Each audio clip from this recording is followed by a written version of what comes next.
Para ng Bagis na Boss, ako si Joseph, Sari-Sari Store Owner. Ini as to mini podcast na pag-uurlayan tagdi iyang manungod sa presyo asin mga pagbabago mula noon hanggang ngayon. Tara, simulan ta na. Ang urayan tangon yan dahil kan Lunes nag-upload na kita kasto yung second episode na mini podcast. Ngunyan po, ang naisipan ko kaya ni-update ka rin ka mo kang tigilaka o duman sa City Hall na pagkuha ng mayor's permit. Sa pala sa experience, na medyo mabagal ang pagproseso duman. Dati, sarong aldaw lang tapos agad. Ngunyan po, may balik pa sa aga. Sabihin, inabot sa nilang pasarong aldaw bago makakuha ka itong business permit or mayor's permit. Yan po ang medyo pakumagayon dahil bisa sarong aldaw lang, maduduwahan pang aldaw. Sabit na nga ni kaya sa mga pagbabago, dito maiwasan ng kung matigin tundos na bagong sistema, arit po kayo na nangyayari. Medyo nagkakaigwa ng tigay nagkakaharam daling maayos siguro kaya araw ka na naging sistema. Okay? Siyempre, parte naman ng trabaho ka ng City Hall kung kita naman ng trabaho. Okay. Siyempre, bilang pag-update ko sa inyo, kung tigala ka duman sa City Hall, pag na-release ito, i-update ko gano'n ka mo. Ang sabihin kaya, sa mayor's permit, ma-release na. Ang mga update pa lang naman sa presyo dahil ko gaya pala na rin sa kasurong aldaw, kung pag-abot ko itong stock, ang arena ta pala medyo nagtaas ng kaya ma-adjust mga takang price. Balik talaga naman sa dating price na 37 ang per kilo. Pigiling ko naman si presyo, malabo na ilagtapad naman sa dati, sagad-sagadan, makita naman ng kita. Okay? Yun ang bad news dahil kaya punta mag-hira kang presyo to naman sa arena. Pero ining asukar, dati manggiraray, yung asin dati manggiraray, yung malang ito narisa ko naman sa mga nag-adjust. At ikaw pa lang kitang bago nag-abot na stock sa bago, itong mga cubes, chicken cubes, cream silk, sun silk, ano pa. Yan lang si mga nag-abot sa toothpaste. Yan ang nag-deliver ka sa bago. Ang presyo niya man, malos man naman na nag-hira, as dati mangyaray. Kaya lang siyempre, ang good news sa kuyang side, dahil si unarolde kong ito, igwakita naman ng incentive. Anong klaseng incentive ito? Igwakitang tokens na worth 250 pesos na tokens. Okay?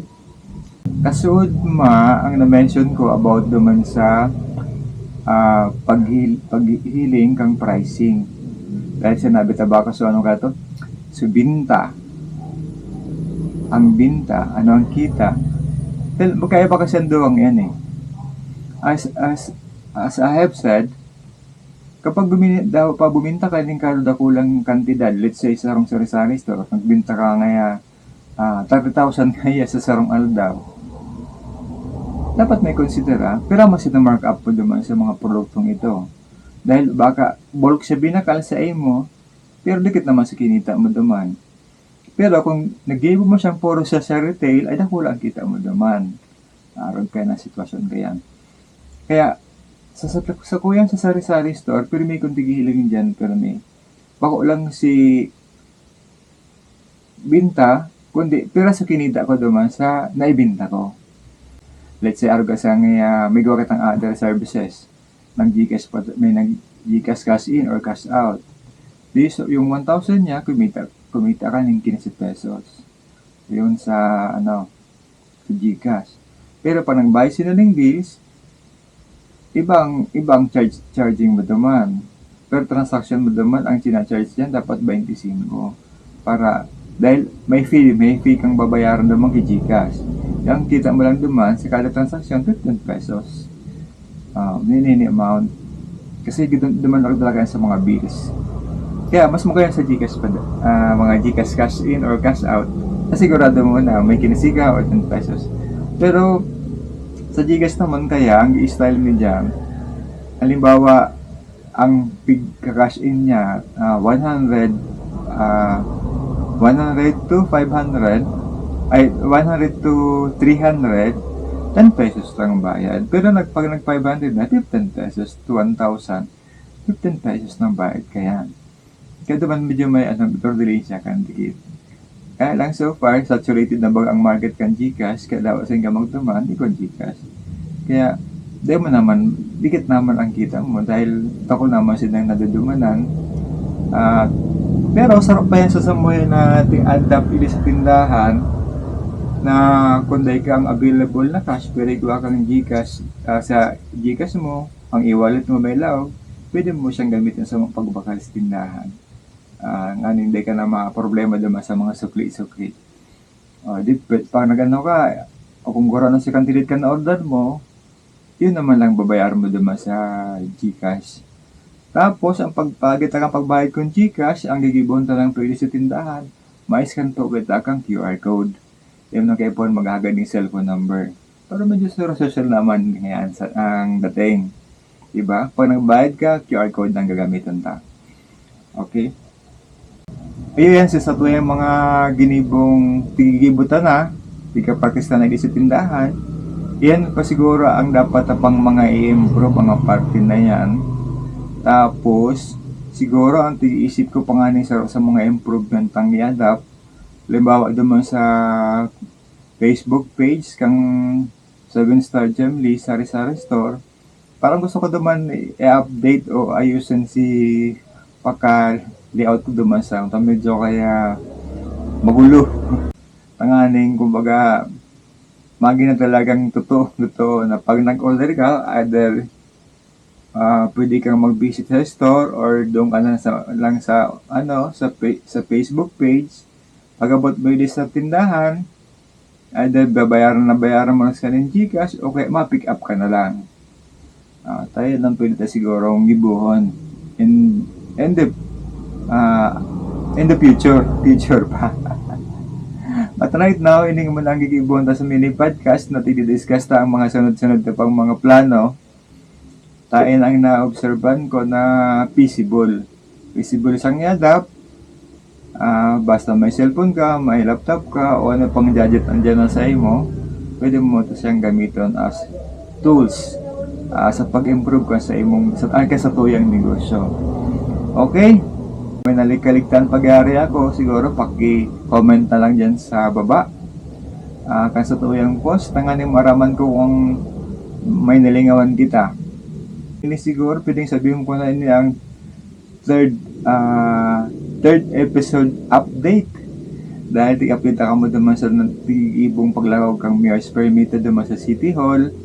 Na si Miss nga ni ang naglakaw. Siguro sa aga, isugot mi na lang naman sa mong pamangkin na makuha na lang kayo duman. Tapos release naman sa aga.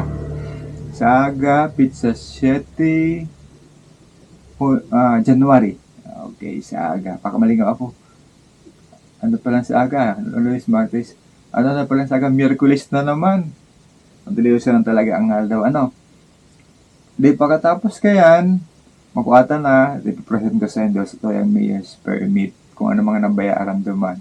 Pero, dito na istoraan duman kung pera nga magkang binayaran ta. Basta istora ko lang sa inyo, ano siya, nagdagdag, nagbawas, o ano pa man nangyari duman sa binayaran pa sa syudad. Pero ang mas siguro ko sana sa inyo na mahal sa tuyang sidula, ang sidula tapos mo yung City Hall mo niya na 200 pesos na baga. 200 pesos ang sidula. At siyempre, pag nagduman, sinugsugo ka, siyempre may pamasahe pa yan, additional cost. Yan ang iba pang na-encounter naman na gastusan. Okay, dyan na siguro magtatapos sa tuwing mini podcast ngayon na Martes. I-upload na naman ini Miyerkules sa aga. Tanganing duro-diretso ang sa tuyang pagurulay-ulay hindi sa tuyang mini podcast.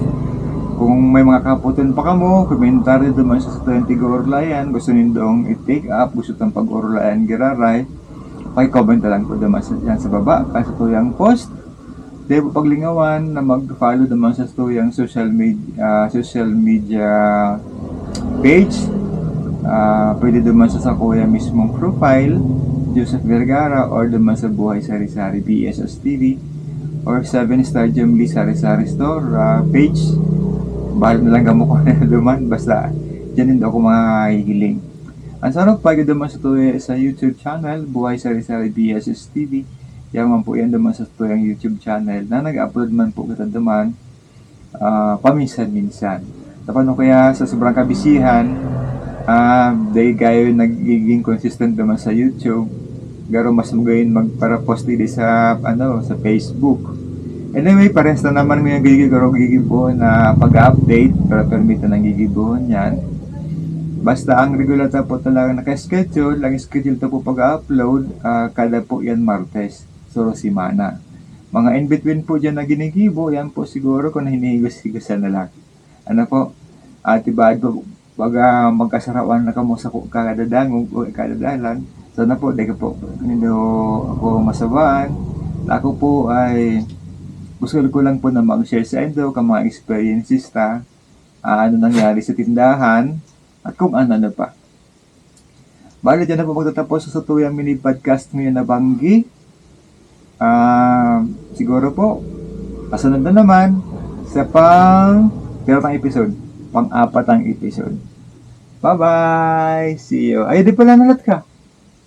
Hindi pala, pang tulong episode. Abangan nindo ang pang 4th episode sa mula noon hanggang ngayon.